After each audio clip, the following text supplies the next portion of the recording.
Hello everyone, ICT virtual classes में मैं योगेश किमने आपका स्वागत करता हूं। तो जैसा कि आप जानते हैं, हम क्लास 8th का टॉपिक पढ़ रहे थे फोर्स एंड प्रेशर, यानी कि बल और दबाव।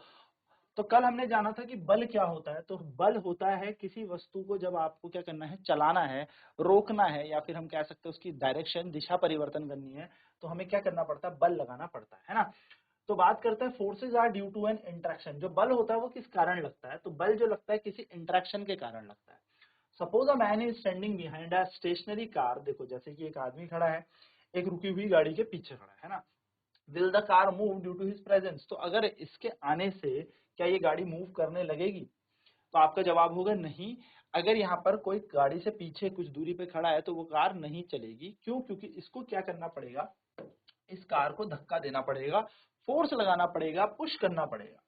सो नाउ मान लेते हैं अगर यहाँ पर कार को पुश करना शुरू कर दे, यानी कि इस गाड़ी को धक्का देना शुरू कर दे। सो ही अप्लाइज अ फोर्स। तो वो क्या करेगा, एक बल लगाएगा, and the car may begin to move in the direction of force. और फिर क्या करेगी, जो हमारी गाड़ी है या फिर जो भी ये कार है, ये क्या करने लगेगी, जब ये आदमी धक्का लगाएगा तो मूव करने लगेगी जिस दिशा पे बल लगाओगे उस दिशा पे, है ना। So note that a man has to push the car to make it move. और तो यहाँ पर एक बात ध्यान में रखना है कि भैया कार तभी चलेगी, ये कार गाड़ी तभी मूव करेगी जब यहाँ पर बल लगाया जाएगा, यानी कि यहाँ पर फोर्स लगाया जाएगा। ठीक है, ये छोटी छोटी बातें ध्यान देना।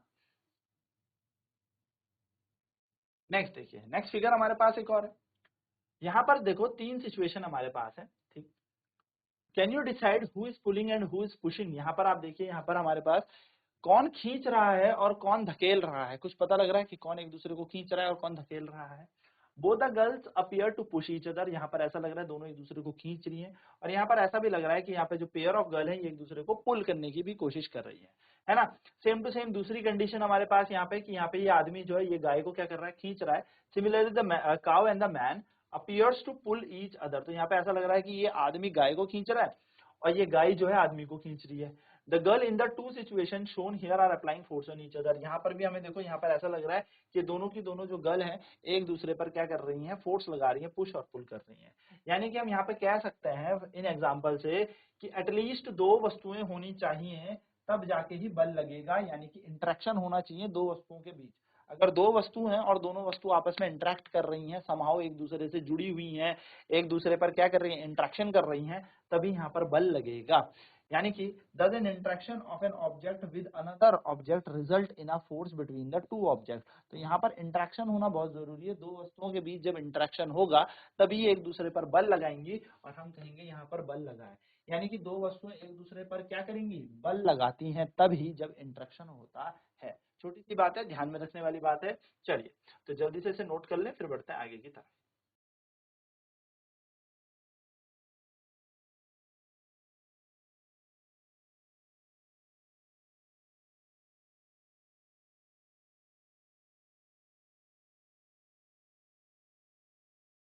तो यहाँ पे हमें ध्यान देना है कि भैया जहां पर भी बल लगेगा वहां पर इंटरेक्शन होना जरूरी है, यानी कि दो वस्तुओं के बीच इंटरेक्शन होगा तभी फोर्स लगेगा, तभी बल लगेगा।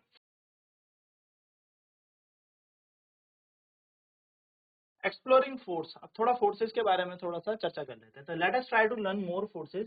कुछ बलों के बारे में और बातें करते हैं। देखिए जैसे कि यहाँ पर हमारे पास क्या है, देखो टग ऑफ वॉर चल रहा है, यानी कि गेम चल रहा है जिसमें ये लड़कियां और लड़के इधर हैं और ये रस्सी को खींच रहे हैं, है ना। तो ये क्या कर रहे हैं, देखो आपने देखा होगा खींचम खाची रस्सी, बेसिकली जिसको हम टग ऑफ वॉर कहते हैं, रोप पुल, ये गेम खेल रहे हैं। ठीक है, सो यहाँ पर आप देखेंगे कि in this game two teams pull at a rope in opposite direction. यहाँ पर क्या होता है, दो टीम होती है और दोनों की दोनों टीम एक दूसरे की ओर से, या मैं कह सकता हूँ अपनी अपनी तरफ क्या करती है, रस्सी को खींचने की कोशिश करती है। जो member of the both the team try to pull the rope. और यहाँ पे जो मेंबर होते हैं यानी कि जो प्लेयर्स होते हैं दोनों टीम के, वो क्या करते हैं, इस रोप को खींचने की कोशिश करते हैं इन दियर डायरेक्शन। ये अपनी दिशा में खींच रहे हैं, ये अपनी दिशा में खींच रहे हैं। Sometimes the rope simply does not move. कभी कभी ऐसा होता है कि ये रस्सी मूव नहीं करती, चलती नहीं है।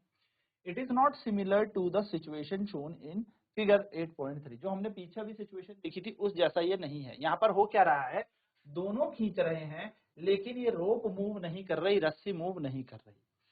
यानी कि the team that pull harder, अब यहाँ पर जो सबसे ज्यादा खींचेगा वो ज्यादा बल लगा रहा है, ज्यादा फोर्स लगा रहा है, और वही जीतेगा, वही ज्यादा तेजी से खींचेगा, रस्सी उसकी तरफ ज्यादा जाएगी और वही ये गेम जीतेंगे। तो हम कह सकते हैं इन एग्जाम्पल से हमें क्या पता लगा, हमें नेचर ऑफ फोर्स यानी कि बल की प्रकृति के बारे में पता लगा। Force applied on an object in the same direction add, यानी कि हम यहाँ पर अगर बात करें कि अगर एक ही दिशा पर बल लग रहा है, फॉर एन एग्जाम्पल यहाँ पर एक ट्रॉली है, मैंने धक्का दिया, साथ साथ मेरा एक दोस्त आके वो भी इसे धक्का देता है, तो ये ट्रॉली और तेजी से मूव करेगी। तो होगा क्या, अगर समान दिशाओं पर बल लगेंगे यानी कि सेम डायरेक्शन में आप फोर्स लगाएंगे तो ये ऐड हो जाएंगे, प्लस हो जाते हैं। लेकिन वहीं पर अगर मैं बात करूं कि ये विपरीत दिशाओं में हो, यानी कि जब ये विपरीत दिशाओं में हो, यानी कि अगर मैं उधर से इधर से धक्का दे रहा हूं और साइमल्टेनियसली उधर से कोई धक्का दे दे, यानी कि अपोजिट डायरेक्शन में कोई धक्का दे दे, तो ये बल क्या कर देंगे, घटा दिए जाएंगे, डिफरेंस निकाला जाएगा। So if the two forces act in the opposite direction on an object, the net force acting on it is the difference between the two forces. यानी कि यदि दो बल लग रहे हैं और दोनों बल विपरीत दिशाओं में लग रहे हैं, तो विपरीत दिशाओं के बल हमेशा क्या होंगे, घटेंगे, और यहाँ पर जो कुल बल निकलेगा वो इन दोनों में क्या निकलेगा, डिफरेंस निकलेगा, इन दोनों का अंतर निकालेंगे। तो इन दोनों एक्टिविटी से क्या पता लग गया, अगर हम दोनों ट्रॉली को सेम डायरेक्शन में धक्का दे, माना मैंने 2 न्यूटन से दिया, मेरा दोस्त 2 न्यूटन से देता है, तो ये टोटल ट्रॉली कितने न्यूटन से आगे चलेगी, 4 न्यूटन के बल से आगे चलेगी। पर वहीं पर मैं बात करूं, इधर से मैं 10 न्यूटन दे दूं और उसके अपोजिट कोई 50 न्यूटन का दे दे, तो 40 न्यूटन मेरी तरफ लगेगा और ये ट्रॉली जो है इधर की तरफ चली जाएगी 40 न्यूटन से, क्योंकि मेरा 10 न्यूटन को उसके 50 न्यूटन ने दबा दिया या फिर खत्म कर दिया। कितने डोमिनेंस से, 40 के डोमिनेंस से ये चल रहा है। तो क्योंकि अपोजिट डायरेक्शन में थे, ये दोनों के दोनों डिफरेंस कर दिया जाएगा, इनका माइनस कर दिया जाएगा। तो फटाफट से नोट करेंगे इन चीजों को।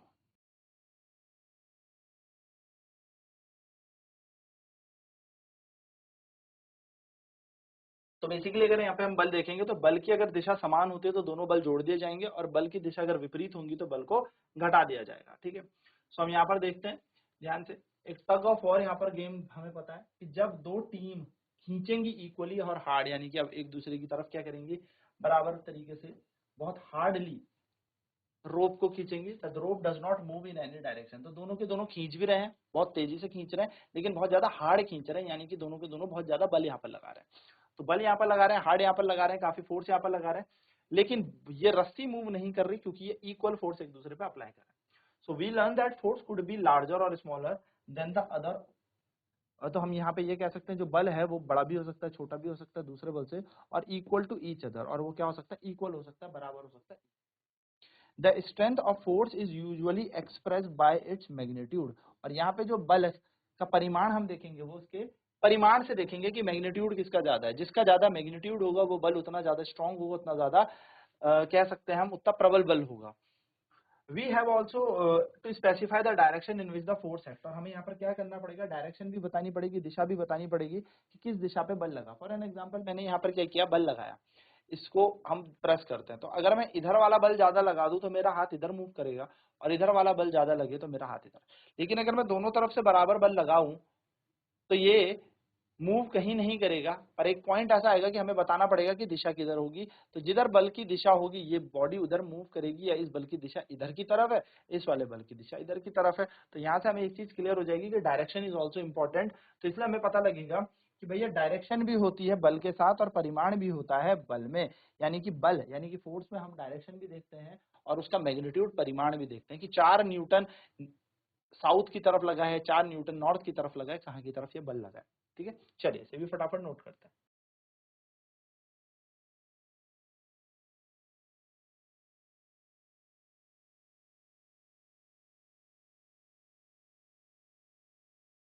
तो in general more than one force में एक्टिंग ऑन एन ऑब्जेक्ट, तो हम कह सकते हैं एक से ज्यादा बल जो है किसी वस्तु पे लगता है। However the effect of the object is due to the net force acting on it. लेकिन जो इफेक्ट देखा जाएगा, जो प्रभाव देखा जाएगा वो यही देखा जाएगा कि कुल बल इस पे कितना है।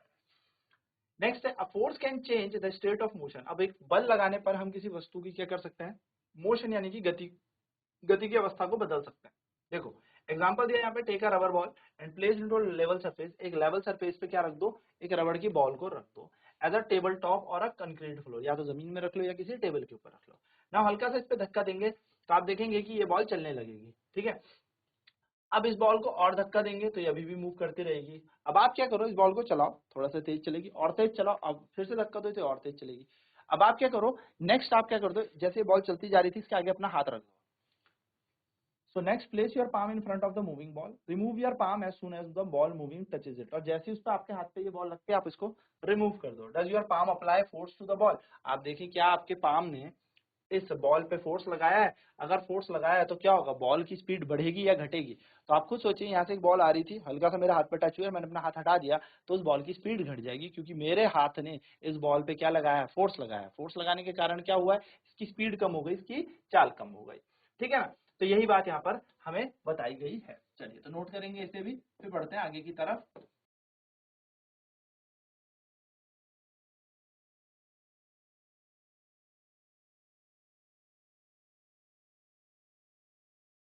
तो देखिए, you might recall similar situation for an example while taking a penalty kick in football, जब हम फुटबॉल में एक पेनल्टी किक मारते हैं, है ना, शूट करते हैं मतलब, तो आपने देखा होगा जो प्लेयर है वो क्या करता है, फोर्स लगाता है बॉल के ऊपर। तो बिफोर बीइंग हिट, यानी कि बॉल को मारने से पहले बॉल रेस्ट में होती है, और रेस्ट में है तो बॉल की स्पीड जीरो है, सामने पड़ी हुई है बॉल, है ना, विरामावस्था में ball.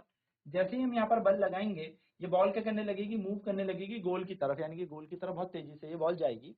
Suppose the goalkeeper dives और jumps up to save to the goal, यानी कि गोल को रोकने के लिए मान लेते हैं गोलकीपर ने डाइव मारी, तो गोलकीपर जब डाइव मारेगा तो क्या करेगा भैया, उस बॉल को गोल तक पहुंचने के लिए रोकने की कोशिश करेगा।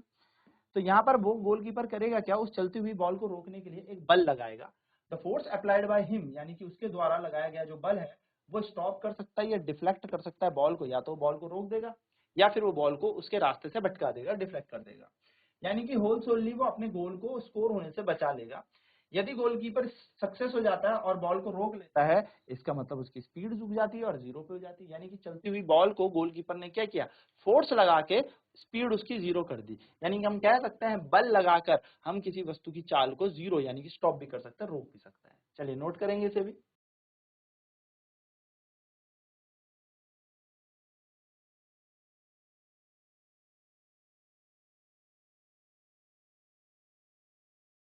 तो इन ऑब्जर्वेशन से हमें यह पता लगता है कि जो बल है बेसिकली वो क्या करता है, किसी चीज की डायरेक्शन को बदल सकता है, किसी चलती हुई वस्तु को रोक सकता है, रुकी हुई वस्तु को चला सकता है।